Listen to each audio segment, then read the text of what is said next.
Hello, my name is Wayne O'Connor. I would like to share with you this evening a dream that I had many years ago. I think it has to do with genetic manipulation. Visit to Antiquity. I awoke tonight, December 4th, 2011, and do not remember a dream. However, I instantly remembered a dream that I had dreamed only a little less than half a lifetime ago. It took me a while to find it, but I had a copy of the dream on my computer. Visit to Antiquity Dream. I appeared on a sandy trail, traveling with the sun like a warm hand caressing my neck.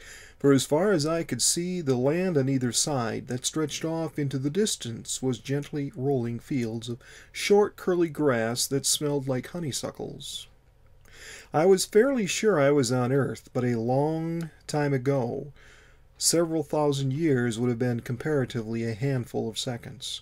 The feeling of antiquity was so strong that it was palpable. After I had walked for hours, I heard a voice beside me. I looked around and saw no one, but the voice was familiar, like that of an old, trusted friend.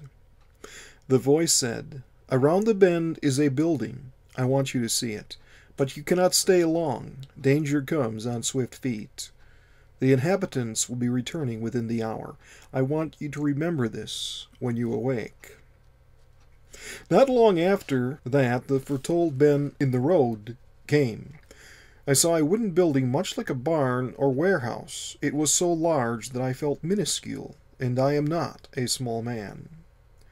Its design was much like our structures of today, but built to a gigantic scale. The barn was constructed of huge logs. Climbing the steps into the building was quite challenging, as the steps were about 4 feet tall, which forced me to swing a leg up and then hoist myself up on the rail. I felt like I was on the set of a movie I'd watched as a child called The Land of the Giants. Following the struggle of mounting the stairs, I walked under the Mimothian archway into a bare but dusty room. I remember admiring the fine craftsmanship of the flooring. I had the feeling that the ground floor was some type of market. Stalls with rings and pegs and shelving units surrounded the room. Austerely built, but with a knowing carpenter's hand, each cubicle had a wooden chair or two, designed much like chairs I've used. If I'd have sat in it, I would have looked like a toddler sitting in a grown-up's chair. There was another stairway on one wall that went up to a second-story loft. I was debating whether to put the effort into climbing it. The loft looked to be a good 20 feet off from the ground or higher, but that same voice said, "There is no time. You must leave now. Do not go back the way you came. You will come to a forested area in about 30 minutes. Look for a path like the one you have been walking on, but much narrower. Follow that path and I will meet you again. I have one more thing to show you. Then it will be time for you to go home."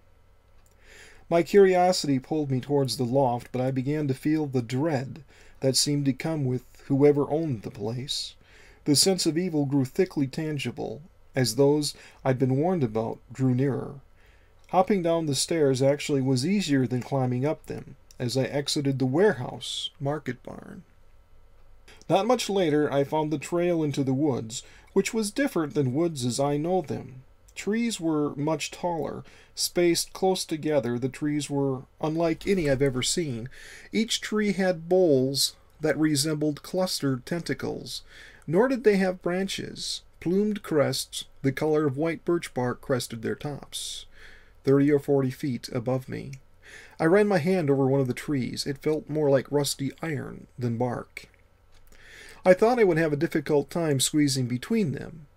Further down the trail, I thought I could see a forest of more familiar green-needled conifers and green-leafed hardwoods, but much taller and stouter than those to which I am accustomed. While walking down the trail, past the weird tentacle-bottomed trees, I watched a strange creature digging under one of them, as it pulled out a soft-skinned object that looked like a red kiwi. The creature had a tail like a scorpion, but covered with fur. Its body was that of a large gray Siamese house cat.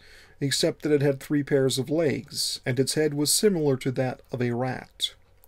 7 black eyes were on each side of its whiskered face. Each eye in the row of eyes was smaller than the one before it.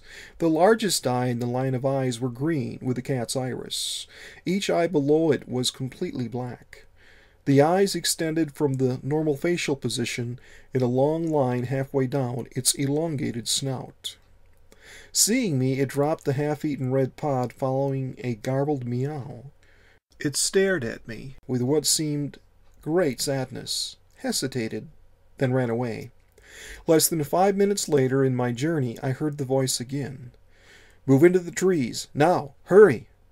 Not long after I'd squeezed into the trees, I heard snarling and hooting in a unique combination, like the cough of an alligator blended with an exotic bird's call, and a vibrating, throaty rattle like stones shaken in a dry gourd. 3 bipedal reptilian creatures, about 7 feet tall, with long tails, came shuffling up the trail. I could tell by the way they twisted their necks and snouts, pulling in quick draughts of air, that they had my scent. Each had smooth, shiny black skin, with scattered, black, rough-beaded lumps with fine traces of bright blue or yellow or red pebbling. Otherwise they looked, except for their eyes, like the saurian raptors in the movie Jurassic Park. Each beast had 1 eye on top of its head like a tuatara, but larger and more prominent, a honeycomb of bright red and black. Its 2 eyes, rather than having an iris and pupil, were many-faceted like that of an insect. Between the 2 main eyes and under the tuatara-type eye were clumped a pair of small black eyes, which gave their faces a spider-like look. Each creature began trying to get into the trees to get at me, but could not. They began to caterwaul in their frustration, bloodying themselves as they tried to wedge their bodies into the trees. One bumped into another. Their search for me was over. Clawing and biting each other, they fought savagely until all but 2 were dead. The other beasts died while gulping down chunks of another.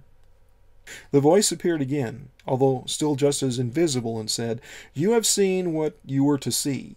These were merely beasts, once, but no longer, fruit and leaf eaters of one kind or another, products of the evil monstermen who built the market. Not their clan, but those of a more technologically advanced group, have made these and other monstrosities. It's time for you to go. Remember this place well, and thank the Creator that you do not have to stay. Date unknown. Wayne Thomas O'Connor." Thank you, and have a good night.